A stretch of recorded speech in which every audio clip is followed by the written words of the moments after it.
Hello, my friend. Welcome to How to Like Your Life. This is a brain training podcast for mindset transformation. I'm your host, Emilie. I am a brain training specialist and certified hypnotherapist here to teach you the magic and the science of brain training and self-hypnosis to transform your life and also like your life.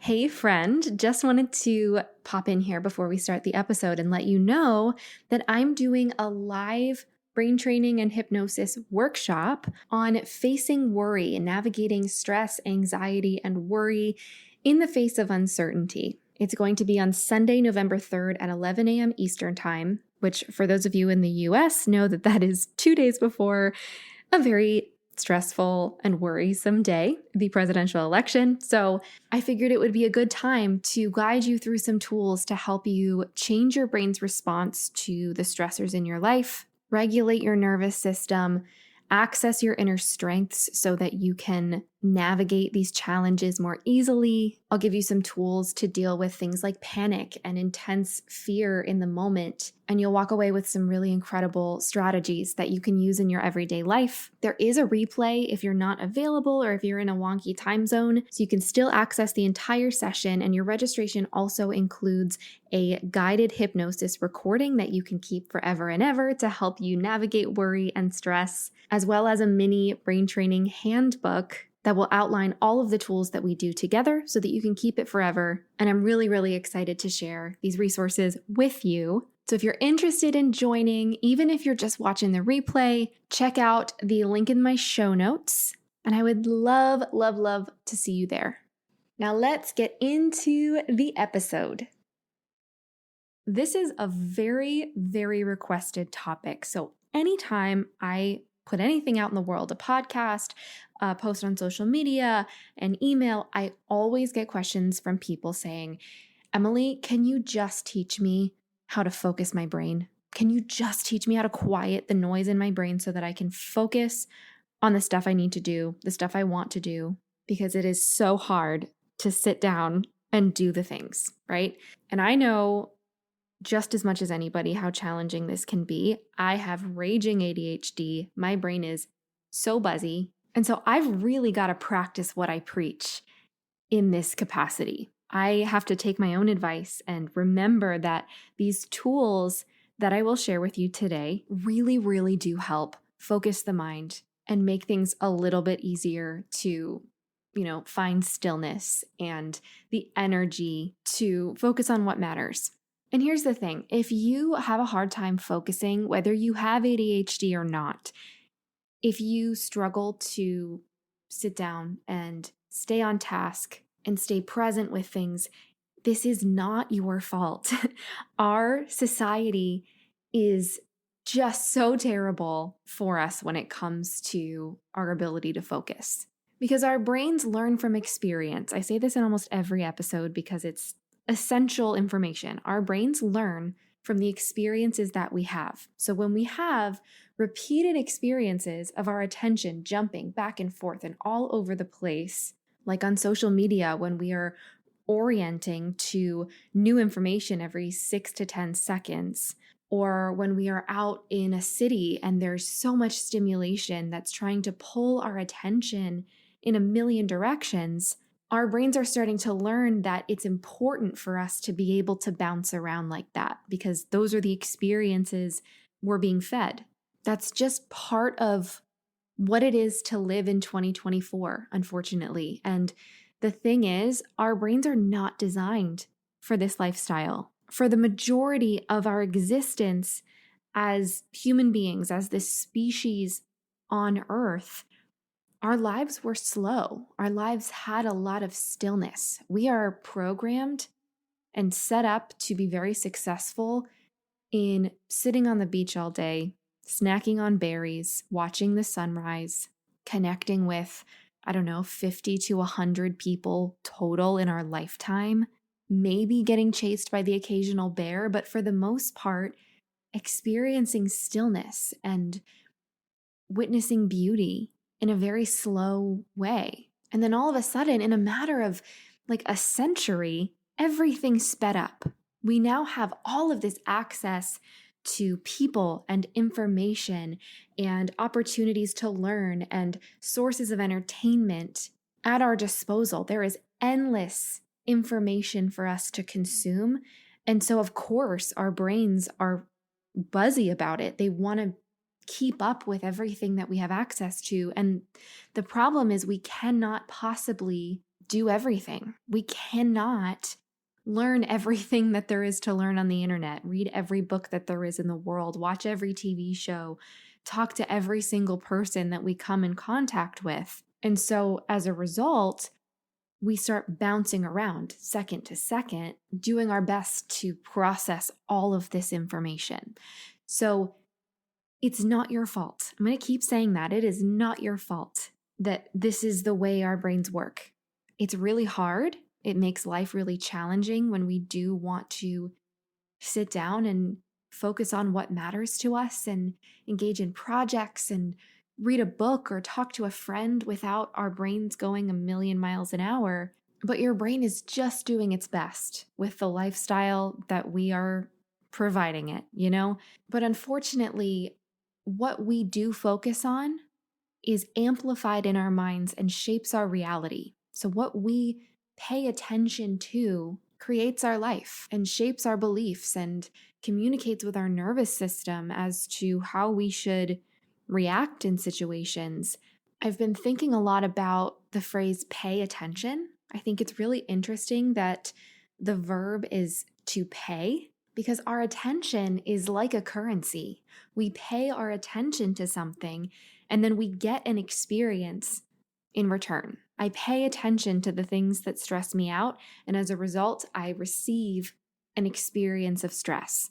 Or we pay attention to certain people in our lives, and as a result, we get experiences of connecting with them, right? So it's a really valuable currency that you have. It's shaping your whole life. So I want to teach you some strategies that can help you take back the control and agency and choice as to what you are paying attention to, right? What are you choosing to engage with? Because right now, if we're really distracted, we're paying 2 pennies to every experience that we have, and then we get a little bit of everything, and that doesn't really serve us. Instead of paying $100 worth of our attention to something that really matters to us. I'm hoping that this analogy lands. If not, just go with me here. What I'm trying to say is when you have more ability to focus,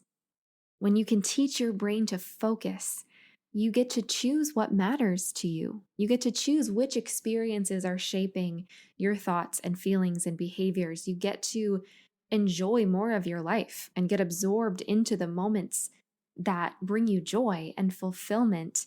And you get to learn how to appreciate more of your life. And the amazing thing is that the brain can change. That's the point of this podcast. You are capable of changing your brain so that you can like more of your life. So I want to bring you through some strategies and things to think about and some practical techniques that you can utilize to give yourself new experiences of focus and of really zoning into the things that you care about fully and deeply and entirely. And as a result, it's going to become easier and easier for you to slow down, to just slow your brain down so that you can take in the experiences you're having, so that you can actually have experiences rather than being in one and then having your brain pull you away to your phone or to all of the things on your to-do list. Ultimately, you will be able to become more mindful and thoughtful and in awe of the little things in this life that your brain normally just, lets slip away. So let's talk about how you can do that. And I want to preface this by saying that it takes time to change the brain. So no matter what we talk about here in any of these episodes, it takes time for the brain to learn a new way of being. So I want you to be patient with yourself. I want you to not give up And remember, the brain learns from experience. So the more you give yourself these experiences that I will guide you through, the easier and easier it will become. When you give yourself experiences that are new and repeated, your brain has no choice but to change. That's how it works. So, the first thing I want you to keep in mind and start working on is creating a container for focus, creating an environment.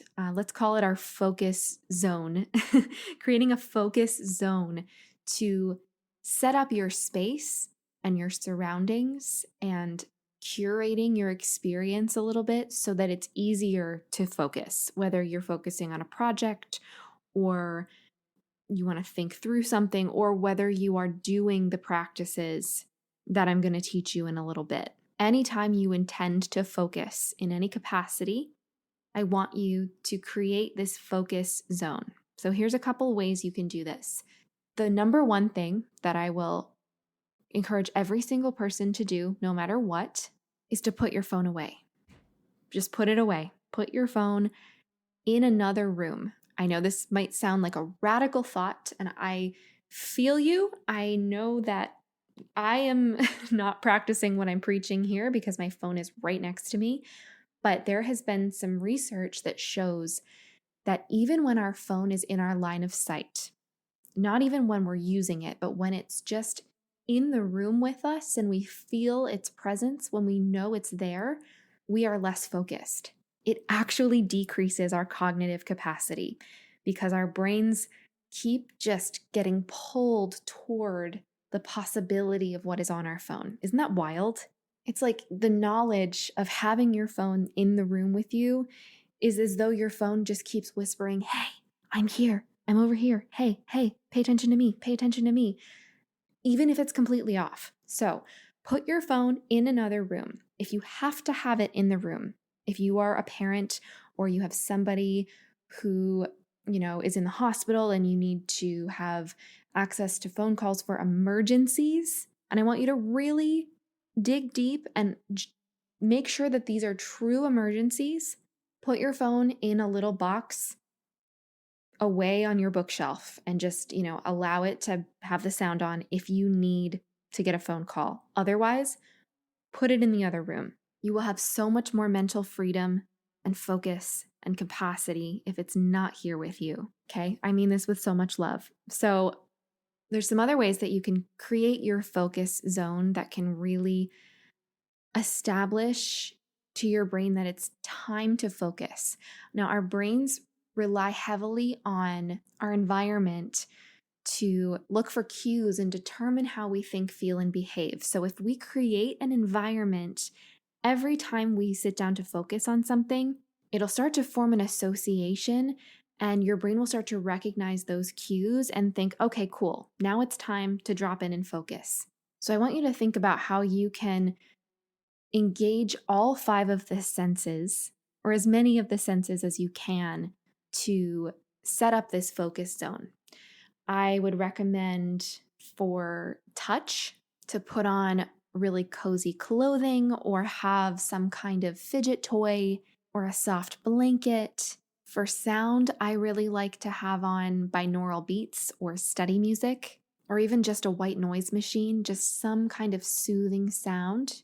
You can engage with smell if you'd like by spraying some scented loveliness into your space, or lighting a candle, or having some kind of essential oil diffuser, or putting on a particular lotion that you really like. For taste, maybe you have a specific kind of tea that you want to drink. And for sight, I really love to have some kind of sense of light that represents focus for me. So I have this cute little lamp that's in the shape of a toaster. And there's a little piece of toast sticking out of it with a smiley face on it. And I call it my focus toast. And every time I work, I turn it on. When I turn on that light, it is time for me to focus. And you can customize this however you want. Engage with as many senses as you'd like, as you're comfortable with. But when you create this ritual around your time to focus, you are giving many, many different cues to your brain that it's time to drop into this state of consciousness. In hypnotherapy, this is something called an anchor. So when we have these sensory experiences in connection with a mental experience, like focusing, it becomes like a shortcut, like an on button to drop into that state of consciousness. It's very, very cool and very effective. So find a way to ritualize this time for yourself and play with it. You might want to do some trial and error, see what feels good for you. I would highly recommend really leaning into things that are calming, because when we reduce our stress and calm our nervous systems and our brains feel safe, it actually increases our access to focus and problem solving, because we're not in that survival fight or flight mode. So create that focus zone for yourself.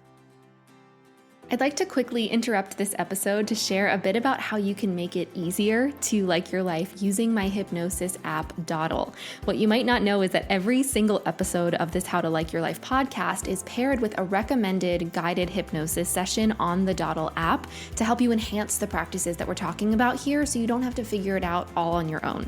On the app, you'll also find tons and tons of full-length hypnosis sessions to help you in so many areas of your life, including relaxation, stress relief, focus, motivation, joy, confidence, health and healing, sleep, getting in touch with your goals, and so much more. There's also a whole library of eyes open hypnosis for you to listen to while you're doing things actively, while walking, while showering. There's also a library of mood shifters, which are practices that are under 5 minutes, designed to help you get out of a stress response fast and feel better quickly.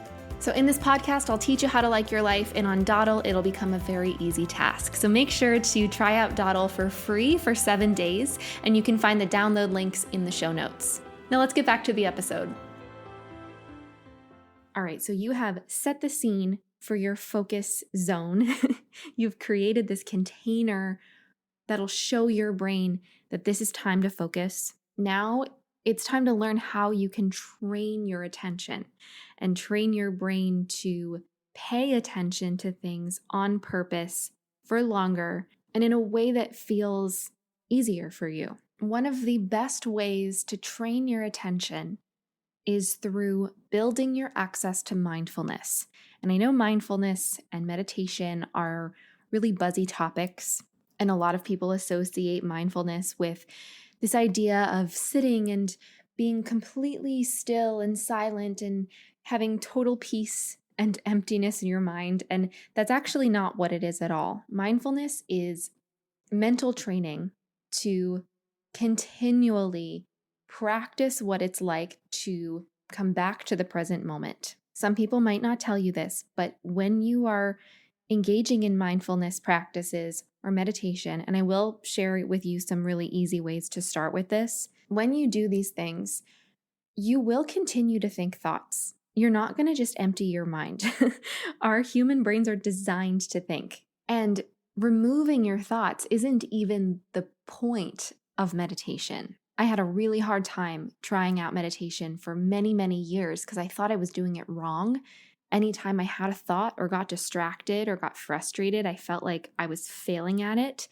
But in reality, mindfulness is the process of focusing on something, whether that is your breath or a physical sensation or something that you're seeing, like an image in front of you or a mantra or affirmation. You're focusing your attention on something. You've decided to focus on that. And then noticing when your thoughts inevitably stray to something else, recognizing that they've strayed and coming back to that thing over and over and over again. And this is the mental training that builds that ability to stay with something longer and longer. So a lot of the time with my very buzzy brain, if I do a breath meditation where I'm just focusing on the inhales and the exhales over and over again, it might sound something like, I'm breathing. I'm breathing. I'm breathing. Oh, I'm getting kind of hungry. What do I want for lunch? Do I have any mac and cheese left? Oops, I'm thinking. All right, I'm breathing. I'm breathing. I'm breathing. It seems really windy outside. Is it going to be too cold for me to go out later? I'm breathing. I'm breathing. I'm breathing. And it's just this bouncing back and forth. But that choice to come back to the breath or come back to what it is you're focusing on is what strengthens the brain. That is what's strengthening those neural pathways. It's not just focusing forever and ever. It's every time you come back to that breath or back to that focused attention, your brain is learning that you're capable of coming back. And so over time, it gets easier for you to stay with it. You're going to keep having those thoughts come in, but they're not going to be as disruptive anymore. You're going to be able to let them go more easily. And that is a very beautiful thing in building your focus. And as you're training your mind to stay with that one thing, you're also increasing your access to a sense of curiosity about what you're doing. So, a lot of people think meditation is boring, but I find it to be very fun and exciting because when you spend more and more time focusing on one thing, you start noticing more details about it. So you start noticing, oh, I feel this sensation deep in my belly when I take this inhale, but the next inhale feels different. And there's kind of this element of surprise as you get curious and look for more and more aspects of the experience you're having. So I want to take you through a little exercise right now. If you are driving, please skip this or just, listen along, but don't follow along in the practice. Just make sure you're driving safely. If you're in a place where you are comfortable with just being still for a moment, you can keep your eyes open. I would like you to find something in your environment that you feel comfortable staring at for the next minute or two. Just find something that you can see. It doesn't have to be something really elaborate. It could even just be a doorknob. And when you found something, just start looking at it and don't look away. Keep staring at that spot. And as you look at this spot, you might start to have thoughts come in and out, and that's fine. If you notice any thoughts distracting you, you can just say, oh, okay, I'm thinking, and then just bring your attention back to what you're looking at. And as you're noticing this thing in front of you, start to get curious about the details of this image or this item. What is the texture on it? Is it smooth or rough or soft? You might imagine what it would feel like if you touched it. Just consider that for a moment. You might start to pay attention to the colors of this object. And as you keep looking at it, you notice that even if it's one color, there's light and shadows hitting different angles of it and giving variation to the color that you're seeing. And it's kind of beautiful the way that light changes how we perceive things. You might think about the purpose of this object, how you've interacted with it before, if you've interacted with it. You might consider what it means to you. You might think about what it reminds you of. Does it evoke a memory or an association? And you find that the more you look at this object, the more there is to discover about it. The more curious you become. And you find over time that there's details about this object that you've never noticed before. Even if it's just this little everyday object, there's something entirely new to notice right here and right now about this item. And that can be really exciting. It can be kind of fun and surprising to recognize that something as simple as a doorknob or the pull of blinds in your window or a book can make you feel so curious and interested. And as you're doing this, you might notice that your breathing is slowing. Your heart rate is steady and calm.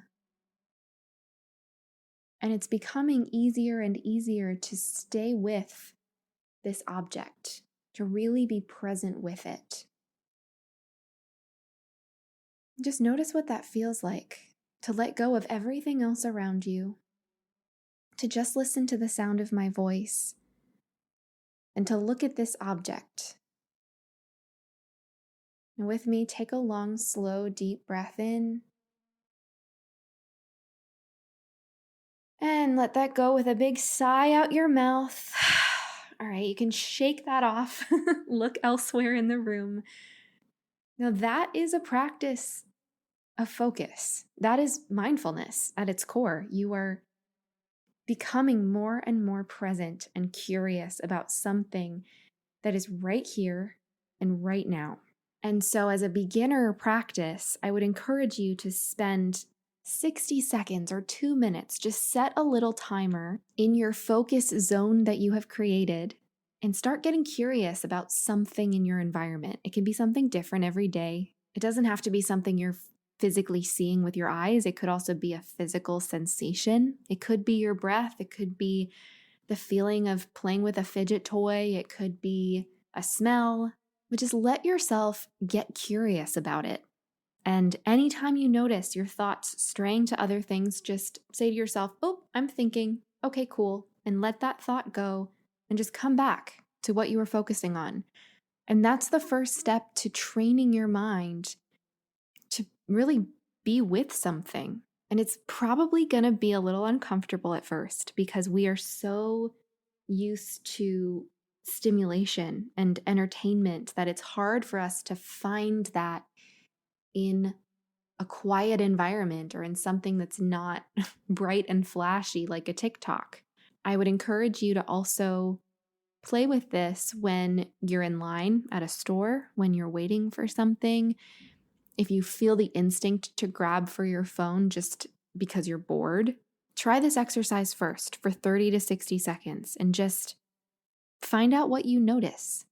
And then as you get used to it, you can start to expand this process further and further and try to do it for longer. And what this is doing is giving your brain an experience of what it's like to focus. And that will translate into the activities that matter to you and your work and your projects and your conversations. You'll start to naturally be more curious about things and amused by things. And your life will become more interesting as a result because you're noticing things that you would normally never pay attention to. So, as I was guiding you through that, I was staring at the little pull of my blinds. And I've never paid attention to the texture of that before. But in that little moment, I got more information about something that I look at every day but never really see. And if you find it helpful to have a guide, as you were listening to me take you through this kind of process, there are some exercises and recordings on the Dawdle Hypnosis app. So in the page on Dawdle that's connected to this specific episode, you'll find recordings that you can turn to and just turn them on and take you through it. It's definitely easier, especially in the beginning, to have that guide to figure out what you could look for, what experiences are even a possibility for you to notice. So definitely use that as a support. There are some short versions, there's some longer versions, and it'll become easier and easier as you do this each day. This is also something that I would definitely recommend doing every time you sit down to focus on a particular task. So if you're getting ready to do a project or do something for work or whatever that is, give yourself a minute to just drop in, zone into something in your environment or something within your body before you start, and it'll get you into that zone, into that state of mind that can help you continue to focus. Now, what we just talked about was mindfulness and really becoming present with right here and right now, but there's actually kind of an opposite approach you can also take to access your focus in a different way, and that's through self-hypnosis. So, meditation and mindfulness are really about being present in this moment and accepting what is and getting curious about what's happening. And hypnosis is kind of the opposite in a really interesting way. Even though it feels equally relaxing and grounding, hypnosis is about disconnecting from this moment here and creating new experiences that can shape the brain. So, I would recommend doing something that I call a mental rehearsal of what it's like to focus on something really specific that you want to focus on. So, a mental rehearsal is a visualization of imagining yourself going through a future situation the way that you want to experience it. So, the way that you will do this is you'll close your eyes, take some deep breaths, do whatever feels good for you to calm your mind and body down. Some people like to breathe 10 times or do a little body scan of imagining the whole body relaxing from head to toe. And then from this relaxed state, you have more access to your subconscious mind. And from there, you can start to visualize yourself going through the task that you have to do and imagining it going well. Visualize yourself moving through that task, staying focused, staying on task, enjoying the process, really immersing yourself in it, and imagine it as though it's easy for you. Remember, the brain learns from experience, but it also learns from imagined experiences because it doesn't really know the difference between imagination and reality. So as you're rehearsing this in your mind, you're showing your brain that you're capable of it. Because once you've done something once, you can always do it again, right? It's creating a sense of familiarity with what it feels like to focus, even if you've never accessed that before in real life. It's a very powerful, very cool strategy that you can take. I highly recommend doing this either as a daily practice or right before you have to go into that task that you want to focus on. And again, there's so many resources in Dawdle. In the episode page, there's also a specific mental rehearsal hypnosis. So I will take you through this process. I'll help you go much, much deeper into that relaxed trance state so that the experience is even more powerful than if you go through it yourself. But you can totally try this on your own. It's absolutely safe, and you'll start to see some pretty amazing effects as a result of that. And remember, these are called practices for a reason. You are practicing focus. You're not, turning on a light switch. It takes time for the brain to learn how to access these things. So in the beginning, it might be a little more challenging, and that's okay. It doesn't mean you failed. And in fact, if you're feeling a lot of resistance to it, it's because your brain is trying to orient to a new way of being. Our brains don't like things that are unfamiliar, and focus is really unfamiliar for a lot of us. So this means that you are going in the right direction. You're doing something that's stretching your brain's realm of possibility in the same way that if you go to the gym and you do a bunch of weights, like I just started going to the gym really for the first time in a while last week, you're going to be really sore, right? It's going to be hard to start doing really intense workouts all of a sudden, and the body's gonna kind of revolt a little bit. In the same way, you are strengthening your mind, and it's gonna have some growing pains with it. But be patient with yourself. Give yourself permission to keep showing up. And if you engage in these practices, your brain has no choice but to change. You're giving it new experiences. It learns from these experiences, and over time, it will become easier and easier in the same way that hopefully in 2 months, it'll be easy for me to do those weightlifting exercises that I just started doing, right? You've got this, and these tools are there for you. There is so much research that shows us that these tools do work. There's so much hope. And when you lean into this ability to focus, when you really embrace that and get to the other side of these kind of growing pains, you're going to have so much more capacity to be present with the things that you care about. You're going to be able to focus all your energy on what matters to you, on what you enjoy, on what you love, and your life is going to be better for it. It's going to help you like your life and yourself, and trust that this life is worth enjoying. You'll be able to pay attention, pay that currency of attention into the experiences that you want more of. And that's a really beautiful thing. The purpose of this podcast is to really offer you practical strategies that you can implement to help you feel better and like your life. That's why it's called How to Like Your Life. The emphasis is on the how. So, in addition to the techniques that I share in the podcast itself, there are some other resources that can enhance your practice and make it easier for you to reprogram your mind to change your brain and like your life. First and foremost is my hypnosis app, Dawdle. Dawdle is designed to be paired specifically with this podcast. So, for every episode in the podcast, you'll find a page on the Dawdle app that is dedicated to these topics. So it outlines everything that we talk about, all of the tools, all the resources, and there is a suggested guided hypnosis session based on the theme of this specific episode. That, of course, is linked in the show notes. It's free to try for 7 days, and there's so many other guided sessions that can help you in different areas of your life. So make sure to check that out and download Dawdle. Something else that I am so excited to offer you is my free Subconscious Reset Masterclass. This is an entirely free hour-long workshop that delves into how to communicate with your subconscious mind, and it will take you through my 3-step blueprint to break down the barriers that are keeping you stuck. I will guide you through a hypnosis session in the masterclass, and it's a really fantastic deep dive into these kinds of topics. So I will also make sure that that is linked in the show notes.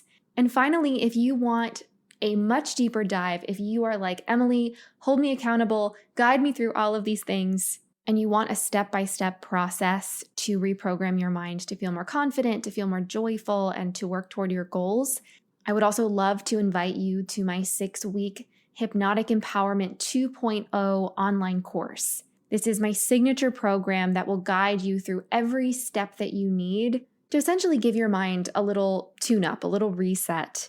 You'll learn to reduce your stress and change the way your brain responds to stress. You will learn how to celebrate yourself, how to build confidence, and increase your access to joy. You will learn the secret to motivating yourself in a way that actually works. And you will get in touch with the future self that you want to be. You will really accelerate toward your goals.